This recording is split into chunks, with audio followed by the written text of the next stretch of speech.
ఈరోజు మీకు ఒక బ్లాక్ బోర్డ్ మీద బ్రీడింగ్ గురించి, బ్రీడింగ్ సీక్రెట్స్, తర్వాత బ్రీడర్స్ చేసే తప్పులు, మనం ఏ విధంగా బ్రీడింగ్ యానిమల్స్ ఎంత కేర్ తీసుకోవాలి, ఎక్కడ తప్పులు చేస్తున్నామని వివరంగా చెప్తాను నేను. ఇది కొంచెం లెంగ్తీ వీడియో అవుతుంది, ఒక 15 minutes దాకా రావచ్చు. కొంచెం బ్రీడింగ్ మీద, తర్వాత పెట్ షాప్స్ వాళ్ళు కూడా బ్రీడింగ్ అమ్ముతున్నారు, పిల్లలు అమ్ముతున్నారు, వాళ్ళు అమ్ముతున్నారు, వీళ్ళు అమ్ముతున్నారు, చాలా మంది చూస్తున్నారు. పెట్ ఓనర్స్ కూడా, పెట్ పేరెంట్స్ కూడా బ్రీడింగ్ మీద ఇంట్రెస్ట్ ఉన్న వాళ్ళు వీడియో చివరి దాకా చూడండి, మీకు యూస్ఫుల్గా ఉంటుంది. లాట్ ఆఫ్ ఇన్ఫర్మేషన్ ఇవ్వడానికి నేను ట్రై చేస్తాను, కొంచెం పెద్ద వీడియో అయినా కానీ. నేను ఒక వీడియోలో నేను మీకు ఒక చిన్న విషయం చెప్పాను, పెట్ షాప్ వాళ్ళకి, తర్వాత బ్రీడర్స్ కూడా. అది అందరు చూసారో లేదు, మళ్ళీ ఒక పాయింట్ చెప్తాను నేను.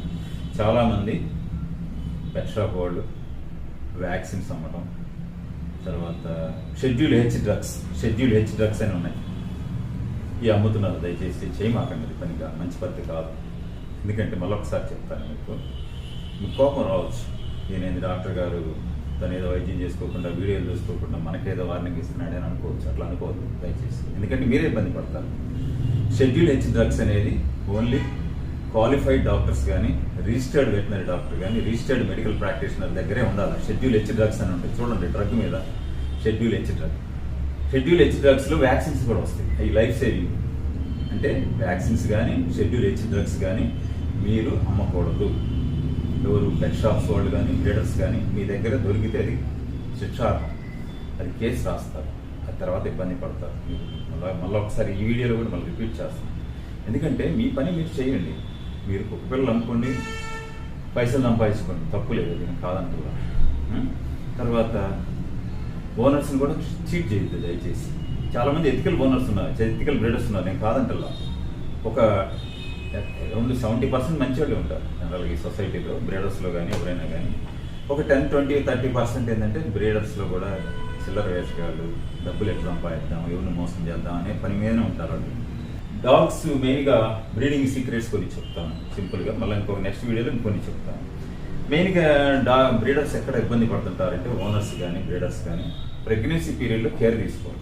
అదే మేల్స్ అనుకోండి, మేల్స్ ఏం చేస్తారంటే ఈ ఏరియాలో ఎక్కువ ఏ బ్రీడ్ ఉన్నాయో ఈ మేల్స్ మెయింటైన్ చేసుకోండి. ఈ ఏరియాలో ఏమున్నాయి మన దగ్గర? జర్మన్ షెపర్డ్ ఉంది, ల్యాబ్ ఉంది, గోల్డెన్ రిట్రైవర్ ఉంది, షెడ్యూల్ ఉన్నాయి, పొమేరియన్స్ ఉన్నాయి. ఈ క్రాసింగ్కి మేల్స్ మెయింటైన్ చేసుకోండి, అది కంఫర్ట్ మీకు యూస్ఫుల్గా ఉంటుంది. రేర్ బ్రీడ్స్ ఉంటాయే, రేర్ బ్రీడ్స్ ఏంటి మన దగ్గర? బీగల్, సెయింట్ బెర్నార్డ్, ఇంకేమున్నాయి రేర్ బ్రీడ్స్ మన దగ్గర. అంటే డిమాండ్ ఉన్న రేర్ బ్రీడ్స్ మెయింటైన్ చేయాలి.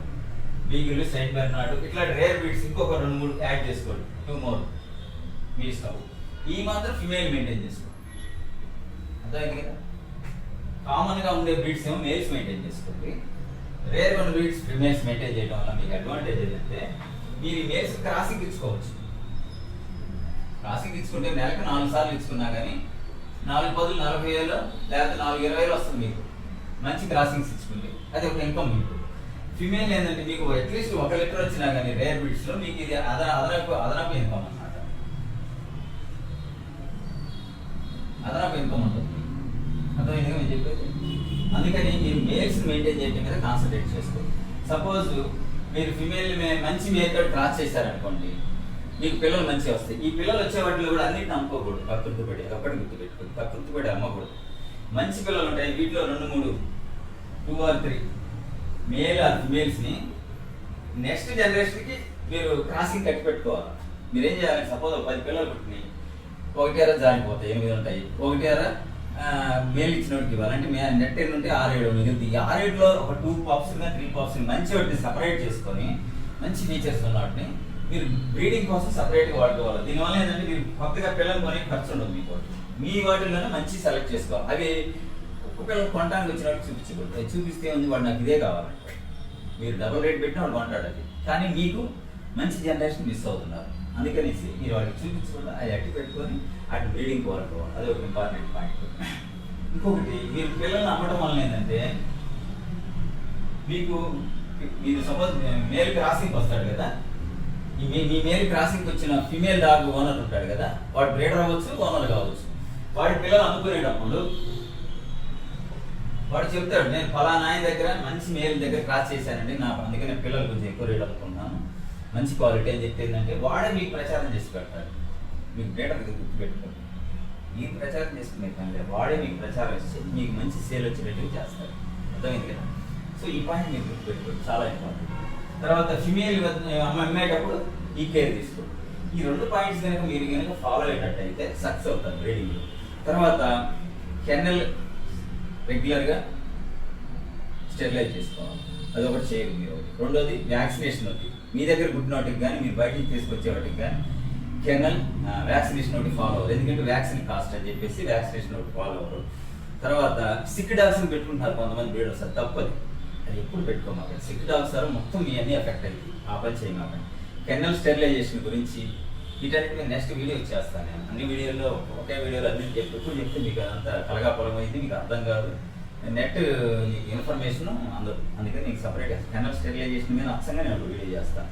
ప్రెగ్నెంట్ యానిమల్కి ఏమీ ఫీడింగ్ ఇవ్వాలి, డెలివరీ అయిన తర్వాత ఏమి ఇవ్వాలా, ప్రెగ్నెన్సీ రావాలంటే ఎక్కువ పిల్లలు పుట్టాలంటే క్రాసింగ్ ముందే ఏం చేయాలా, ఇవన్నీ కూడా డిఫరెంట్ వీడియోస్ చేస్తాను, అవి నెక్స్ట్ ఫాలో అవ్వండి. బ్రీడింగ్ సీక్రెట్స్ మీద నేను ఇన్ఫర్మేషన్ డిఫరెంట్ సోర్స్ నుంచి గ్యాదర్ చేసి మీకు ఇస్తున్నాను. అర్థమైందా? బ్రీడింగ్ మీద నేను ఎన్నో వీడియోస్, తర్వాత ఇన్ఫర్మేషన్ నెట్లో నుంచి మా డాక్టర్స్ కాన్ఫరెన్స్లో కూడా ఫార్మర్స్ వాళ్ళు పెట్టే వీడియోస్ ఇంగ్లీషు హిందీ అని చూసి నేను నోట్ చేసుకొని మీకు చెప్తున్నాను ఈ ఇన్ఫర్మేషన్.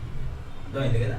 సో జాగ్రత్తగా ఫాలో అవ్వండి. నేను వీడియోస్ చేయడం వల్ల ఏంటంటే నాకు పేరు రావచ్చు, బట్ మీకు కూడా బెనిఫిట్ ఉండాలి, అందుకని ఉద్దేశంతో ఈ వీడియోలు చేయించాలి. బ్రీడర్స్ ఇంకోటి గుర్తుపెట్టుకోండి. మీరు ఏంటంటే షార్ట్ టర్మ్ ఈ కేసులో ఈ 2000, 5000, 10,000 జేబులు వేసుకున్నాం, ఈ వారం గడిచిపోద్ది, ఈ నెల గడిచిపోద్ది, అట్లా పెట్టుకోమాకండి. లాంగ్ టర్మ్ ఈ బ్రీడింగ్లో ఉండాలంటే మీరు నిజాయితీతో ఉండండి, క్వాలిటీ ఆఫ్ పప్స్ అమ్మండి, మీరు క్వాలిటీ ఆఫ్ బ్రీడింగ్ మెయింటైన్ చేయండి. అట్లా మెయింటైన్ చేస్తే ఏంటంటే ఎక్కువగా మీరు ఎక్కువ కాలం ఫీల్డ్లో ఉండొచ్చు. ఎక్కువ శాతం ఏం జరుగుతుందంటే ఈ బ్రీడింగ్కి వచ్చే కుర్రాళ్ళు ఎక్కువ మంది కాలేజ్ కుర్రాళ్ళు పార్ట్ టైం జాబ్ లాగా చేస్తున్నారు, బీటెక్ చదివే కుర్రాళ్ళు. తర్వాత క్వాలిఫికేషన్ లేని పిల్లలు ఏం చేస్తున్నారంటే ఇంకొక పిల్లలు ఏడ నుంచి తీసుకురావడం 5,000, 10,000 లాభానికి అమ్మటం, నెలకు ఒక 4 పిల్లలు అమ్మితే 4,000, 20,000 మిగులుతాయి, దాంతో వాటి ఖర్చులు వెళ్ళిపోతాయి. అట్లా చేసేవాళ్ళు ఎక్కువ, తప్పు, అట్లా చేయమాకండి. దానివల్ల ఏంటంటే లాంగ్ రన్లో నిలబడండి. మీరు లాంగ్ రన్లో నిలబడాలంటే క్వాలిటీ ఒకటి మెయింటైన్ చేసుకోవాలి. తర్వాత బిగినర్స్ ఏంటంటే స్టడ్ సర్వీస్ డెవలప్ చేసుకోండి. నేను ఇంత నుంచి చెప్పాను కదా, మీరు స్టడ్ జర్నల్ చెప్పండి, ల్యాబ్, జిఎస్టీ, షిప్జు, పొమేరియన్ మన దగ్గర ఎక్కువ. ఇక్కడ మేల్స్ మెయింటైన్ చేయండి. రేర్ బ్రీడ్స్ ఉన్నాయి సరే, ఇక్కడ సపోజ్ ఇంకొకటి బీగిల్ సైడ్ కర్నాటకతో పాటు ఇంకో పప్పి చెబుతాను. మన దగ్గర కామన్ ఇప్పుడు పెరిగేది సైబీరియనస్కి, నేను చెప్పడం మర్చిపోయాను. ఈ సైబీరియనస్కి కూడా ఫీమేల్ మెయింటైన్ చేయండి. ఒక నెలకి సంవత్సరానికి ఒకే తెచ్చిన సార్ ఒక పిల్ల 30,000 అమ్మవచ్చు. సపోజ్ 5 పిల్లలు అన్నా 7 10 70,000, 7 20,000 వస్తుంది ఒక సైబీరియనస్కి అమ్ముకుంటే. బీగిల్ అంతే, బీగిల్ కూడా 20,000 15,000 అమ్ముతున్నారు పిల్లలు. సో ఒక 3-4 ఫిమేల్స్ మెయింటైన్ చేయండి, ఒక 3-4 మేల్స్ మెయింటైన్ చేయండి, అంతకంటే ఎక్కువ అవసరం లేదు. ఎక్కువ మెయింటైన్ చేసేది మీకు ఫీడింగ్ కాస్ట్ పెరిగిపోద్ది, మెయింటెనెన్స్ కాస్ట్, పనులు, కరెంట్ బిల్లులు, ఇవన్నీ చాలా ఉంటుంది. తర్వాత ఇంకొకటి మీకు చెప్పాను, పెట్ షాపులు బ్రీడర్స్ కూడా రిజిస్ట్రేషన్ చేసుకోండి, చాలా ఇంపార్టెంట్. ఎందుకంటే మన దగ్గర కూడా రూల్స్ స్ట్రిక్ట్ అయిపోతాయి. ఏ రోజున మీ మీద వచ్చి ఎవడు వెరిఫికేషన్ పెడతారో తెలియదు. మీరు కరెక్ట్గా నామ్స్ ప్రకారం మెయింటైన్ చేయకపోతే అదొక ప్రాబ్లం వస్తుంది. అదొకటి. లైసెన్స్ ఒకటి తీసుకోండి, నిజాయితీగా ఉండండి. ఇంకొకటి, మీకు తెలిసిన 1-2 ఇంజక్షన్లే సర్వం అనుకోమాలండి, చాలా ఉంది వైద్యం. నెక్స్ట్ వీడియోలో నేను మీకు బ్రీడర్స్ ఎక్కడ బిగ్గెస్ట్ మిస్టేక్ ఎక్కడ చేస్తున్నారో కూడా నేను నెక్స్ట్ వీడియోలో చెప్తాను. ఈ వీడియో ఎంతవరకు అంటే మీకు ఎక్కడ లాభం వస్తుంది, బ్రీడింగ్ సీక్రెట్స్ అంటారు. మీకు బ్రీడింగ్ బిజినెస్లో ఎక్కడ లాభం వచ్చేది పాయింట్స్ చెప్తున్నాను నేను. డీప్కి వెళ్తాను, డీప్కి వెళ్తే చాలా ఎక్కువ టైం పడుతుంది. మెయిన్గా మనీ కోసం మెయింటైన్ చేయండి. క్రాసింగ్కి మీకు మనీ వస్తుంది, ఎందుకంటే ఒక్కొక్క క్రాసింగ్కి వాళ్ళు 10,000, 20,000 దాకా ఇస్తారు. ఫిమేల్ ఏమో నేమ్ కోసం. ఈ 2 పాయింట్స్ గుర్తుపెట్టుకోండి. తర్వాత main good quality mail maintain చేయడం వల్ల ఏంటంటే మీ దగ్గర క్రాస్ చేసుకెళ్ళినాను వాడు, వాడే పిల్లలు అమ్ముకోవడానికి మీ పేరునే మంచిగా చెబుతాడు వాడు. సో దట్ మీకు నేమ్ వస్తుంది. ఎక్కువ శాతం ఏంటంటే మంచి బ్రీడ్ మెయింటైన్ చేస్తుంటే క్రాసింగ్ కోసం వాడు ఎప్పుడో వస్తాడు, ఎప్పటికైనా వాడు మీ దగ్గర తిరుగుతాడు, మంచి చూస్తారు. అందుకని మంచి క్వాలిటీ ఫిమేల్స్ని మెయింటైన్ చేయండి, మంచి క్వాలిటీ మేల్స్ని మెయింటైన్ చేయండి. తర్వాత ఇంబ్రీడింగ్ మాత్రం చేయమాకండి, అది గుర్తుపడద్దు, చాలా తప్పదు. ఇంబ్రీడింగ్ అంటే సపోజ్ మీ దగ్గరే ఒక లీటర్ మంచి లీటర్ ఒక మేల్ ఫిమేల్ పెట్టారనుకోండి. సపోజ్ మీ దగ్గర ఈయన ఫిమేల్ దాంట్లో ఒక 5-6 పిల్లలు అమ్ముకొని ఒక మేల్ ఒక ఫిమేల్ అట్టి పెట్టుకున్నాం క్రాసింగ్ కోసం, నెక్స్ట్ బ్రీడింగ్ కోసం. సపోజ్ చెప్తాను, అది జర్మన్ షెపర్డ్ కావచ్చు, సిటీ కావచ్చు, ల్యాబ్ కావచ్చు, ఏదైనా కావచ్చు. ఈ 2కి మళ్ళీ క్రాసింగ్ చేయించమాకండి, దీన్నే ఇంబ్రీడింగ్ అంటారు. ఈ ఇంబ్రీడింగ్ చేయడం వల్ల ఏంటంటే మీకు క్వాలిటీ ఆఫ్ బ్రీడ్ తగ్గిపోతుంది, చాలా తప్పు. లైన్ బ్రీడింగ్ చేయొచ్చు, అవుట్ బ్రీడింగ్ చేయొచ్చు, కానీ ఇంబ్రీడింగ్ చేయమాకండి, అది చాలా తప్పు. ఎందుకంటే జెనెటిక్స్లో పక్కా తప్పని. అందుకనే మన బంధువుల్లో కూడా మీరు గమనించే ఉంటారు, దగ్గర సంబంధాల పిల్లలు గుడ్డి పిల్లలు పుట్టడం, తెలియలేని పిల్లలు పుట్టడం, మైండ్ సరిలేని పిల్లలు పుట్టడం మనం చూసారు కదా.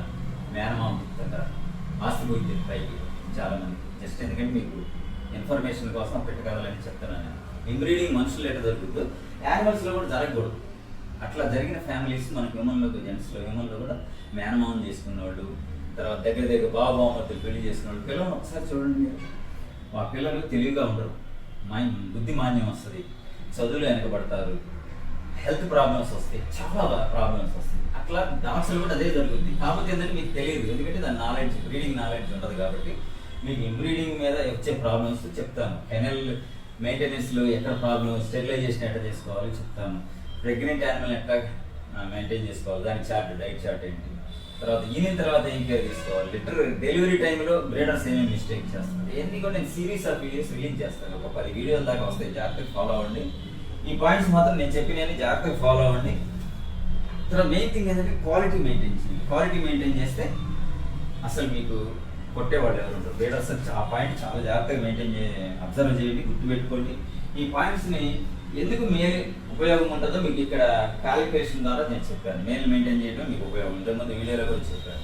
బ్రీడర్స్కి మెయిన్గా డబ్బులు మిగిలేదు, మేల్ ద్వారానే డబ్బులు మిగిలేదు, ఫిమేల్ ద్వారా మెయింటైన్ మిగలవు. ఎందుకంటే మీరు 2 సార్లు క్రాస్ చేస్తే అది ఒకసారి ఊరకపోయింది కట్టునేలో.